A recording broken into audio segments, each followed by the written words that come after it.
Hi, Aries, Sun, Moon, and Ascendant. This is Dane, and I'm going to be doing your April 8th, 2024 New Moon and Solar Eclipse reading for you. Now, I ask if this reading resonates with you. Don't forget to like, comment, and subscribe. All the good things that YouTube likes. It helps me out tremendously. So, thank you so very much. And I do apologize about my voice and being congested. I do have, and I'm getting over a bad cold. So, let's see what the cards have to say. Angels and spirit guides, show me clearly. Guide this reading and show me clearly. Angels and spirit guides, angels and spirit guides, show me clearly. Guide this reading and show me clearly. Angels and spirit guides, angels and spirit guides, show me clearly. No. Guide this reading and show me clearly. Angels and spirit guides. Okay. So let's see here. We are crowned with the Two of Pentacles reversed. So we're going to try and be balancing a lot during this time. And this makes sense. April is a very intense month for us, Aries, okay? So we are in eclipse season. Everything is being unearthed during this time. We have the sun, we have Mercury, we have Chiron, we have the lunar nodes, both the north and the south lunar node in fiery Aries sign, right?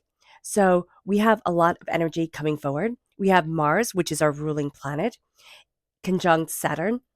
Now, luckily, both Mars and Saturn are in Pisces, and Pisces kind of calms things down, but there's still an intensity here that's going to be coming forward. The solar eclipse is in Aries, the new moon is in Aries. And so this is a time where we are hit with a lot. So might not be able to juggle as much as we are usually able to juggle. And we could be thinking to ourselves, why can't I have everything under control the way I usually have it under control? This is going to be a time to step back. This is going to be a time to evaluate, what can I do? What can't I do? What do I need to let go? All right. We also have Mercury retrograde. All right. Starts on the 1st of April to the 25th. Yeah. To the 25th of April. So it's April 1st to 25th. Before the first, we have the pre-shadow period of Mercury retrograde, and then we have the post-shadow period of Mercury retrograde, which lasts for about like 2 to 3 weeks. Can't remember. So everything's a little bit topsy-turvy. So if you're thinking right now, hey, everything's a little bit topsy-turvy, you're right. Give yourself a break. We then have Temperance reverse. Now, this is strong Sagittarius energy. So if you have Sagittarius energy in your chart, if you have Sagittarius in energy in your life, it comes through very, very intensely. But Sagittarius, temperance, is also balance. All right. Harmony. So we might be finding during this time that things aren't as harmonious. Harmonious? Is that a word? No. As harmonious. There we go. That's the word.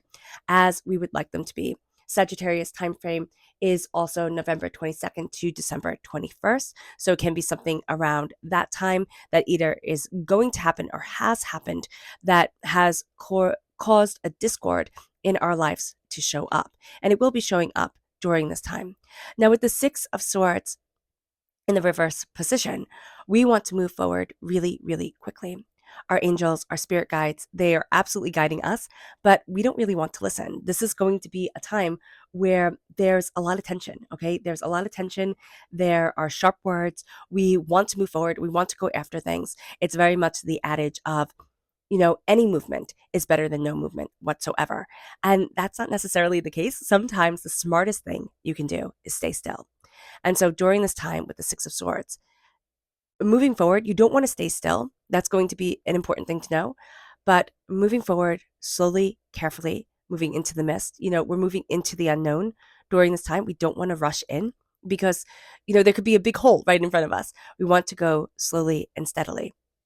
It brings us then to the Three of Cups reversed. Because if we rush in, what Spirit is telling us right here with the Three of Cups is that we have people who are going to be more than happy to betray us, to mock us, who will raise their glass to us and say, you know what, if I bet this horse, right?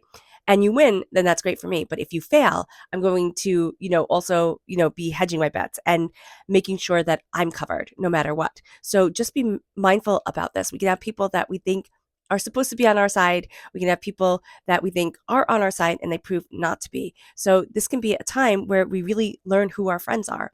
or who we can trust. Now, with the Two of Cups, this is healing, beautiful love. This is sacred feminine, sacred masculine energy coming forward. But this is also very much the sense of healing, connecting, coming together, gaining an understanding. The repeat of the number 2 during this time, one reverse, one in the upright position, is showing us that creativity is astoundingly strong and connection is astoundingly strong. We then have the King of Cups. The King of Cups is water sign energy, Pisces, Scorpio, Cancer. Now, again, Mars is in Scorpio. No, Mars is in Pisces. Oh, excuse me.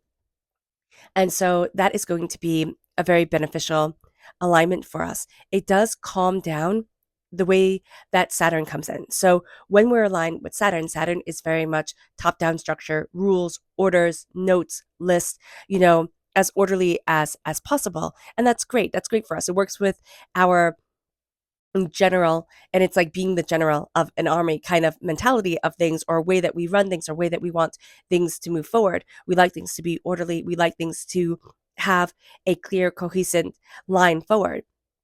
But with the Pisces energy, it's like, well, follow your heart. See where that takes you. Open up your mind. See what happens. That's going to be a very big thing. And then we have the Wheel of Fortune. We're entering into a new it's like a new decade of our existence. We might literally be entering into a new decade age-wise of our existence, but there's also a sense here of my fortune is changing. I'm seeing me move forward in a way that I hadn't expected that I could.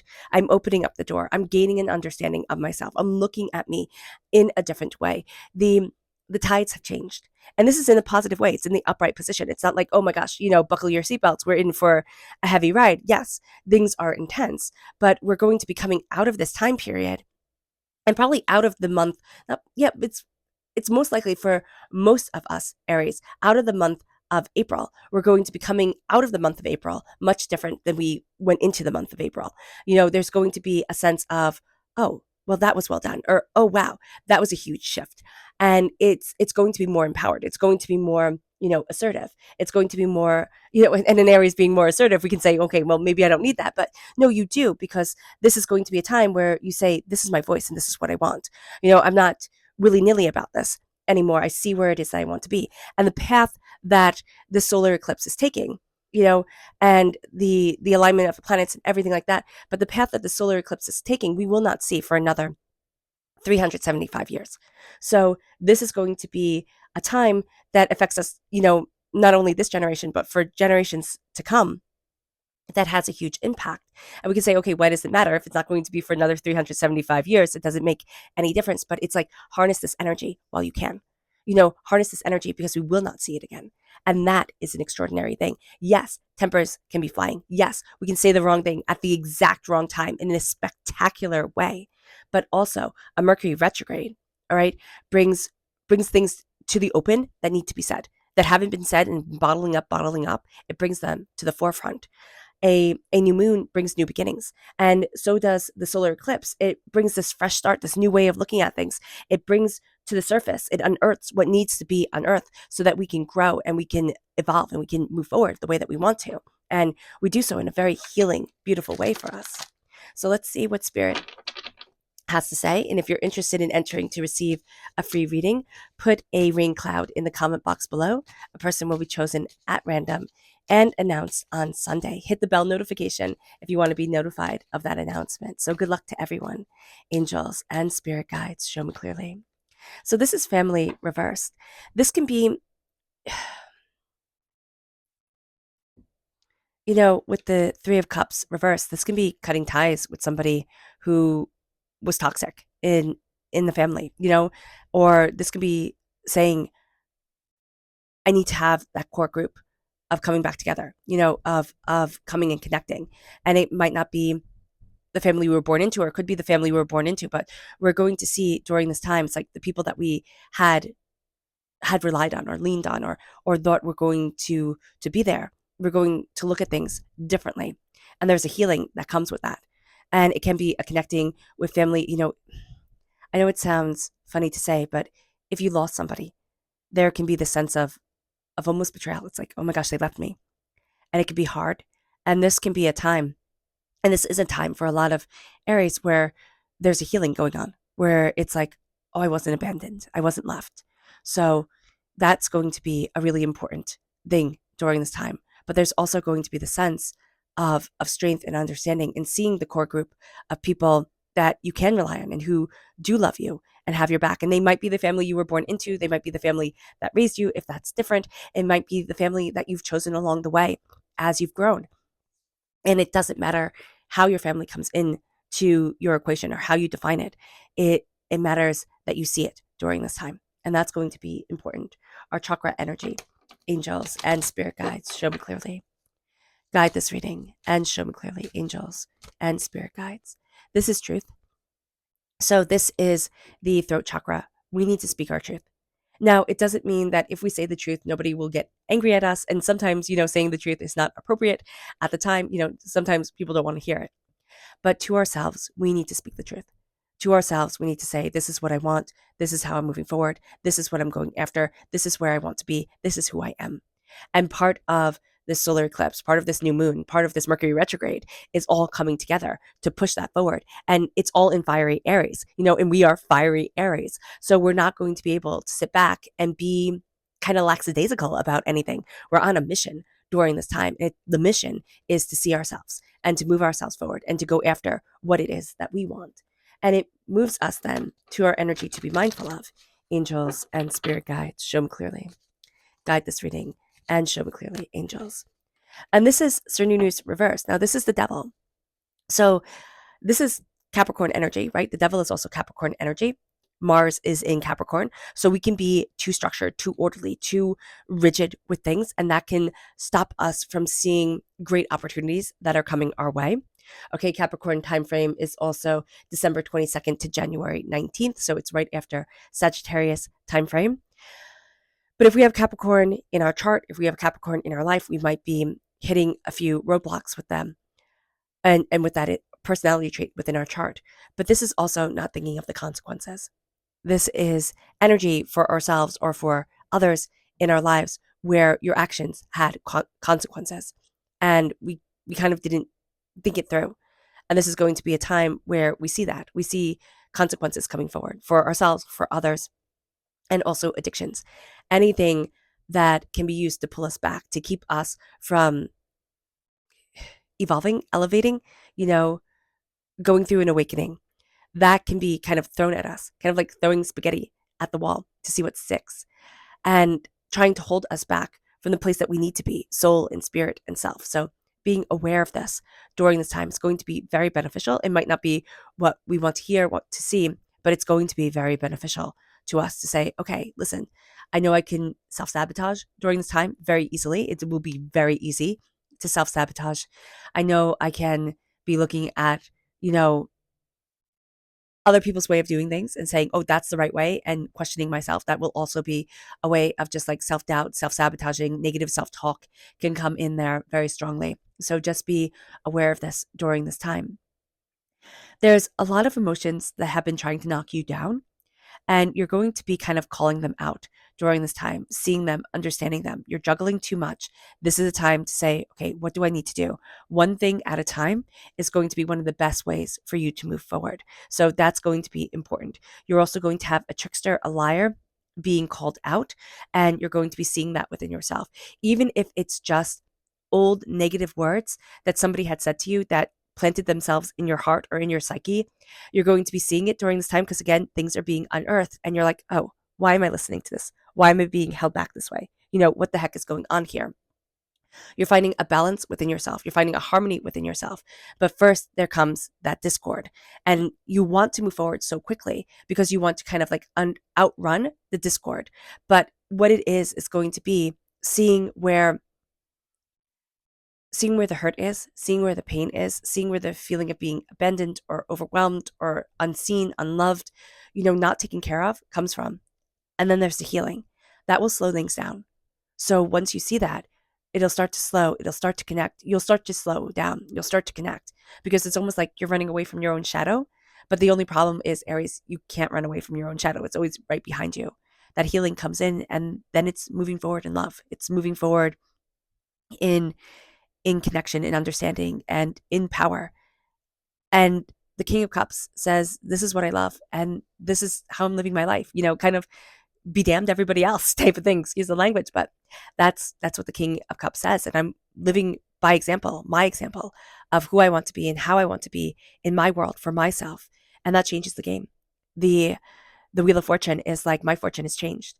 And now I'm seizing the day. I'm taking the reins. Our subconscious spirit message is energy reverse. We might feel very tired. As much as we want to move really, really quickly, that can be another reason why spirit's saying slow down. Our energy can be very drained. I mean, we have a lot of, we have the sun, we have Mercury, we have Chiron, we have the lunar nodes all in Aries. And we can just feel overwhelmed. We can feel like we're being pulled in many different directions, and we have to slow. We have to take care of ourselves. We have to see ourselves. It moves us then to our chakra energy. And that is the crown chakra, our subconscious chakra energy being peace, crowning ourselves with peace, crowning ourselves with harmony, taking time to meditate, taking time to, just slow down and connect with us. That's going to be a powerful thing. And it's going to be something we just don't want to do, right? And it brings us then to our energy to be mindful of, which is the death card. And the death card is Scorpio energy, but it's also secrets and lies. Be mindful of secrets and lies and shadows and people, being sneaky and hiding the truth and, working in manipulative, I want to say spirit is saying rude ways, but that's very interesting. It's like very underhanded ways. So just be aware of this. Whenever the death card comes in, whenever Scorpio energy is reversed, Scorpio energy can be the best energy in the whole entire world, but it can also be astoundingly negative energy because it deals in the secrets. It can deal in the lies of things and do so very naturally. So just be aware of that. But also the death card is a resistance of transformation.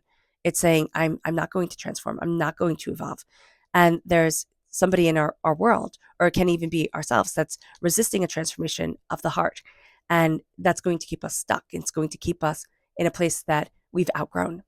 It brings us then to our, excuse me, to our subconscious tarot message. And that's the Seven of Swords. And the Seven of Swords is lies and deceits. And we're seeing the lies and deceits, and we're saying, no more, you don't get to rule me. All right. Just need to take a sip of water. All right, Aries. I hope this reading has resonated with you. I wish you nothing but light, love, peace, and happiness. May harmony always be with you. Bye.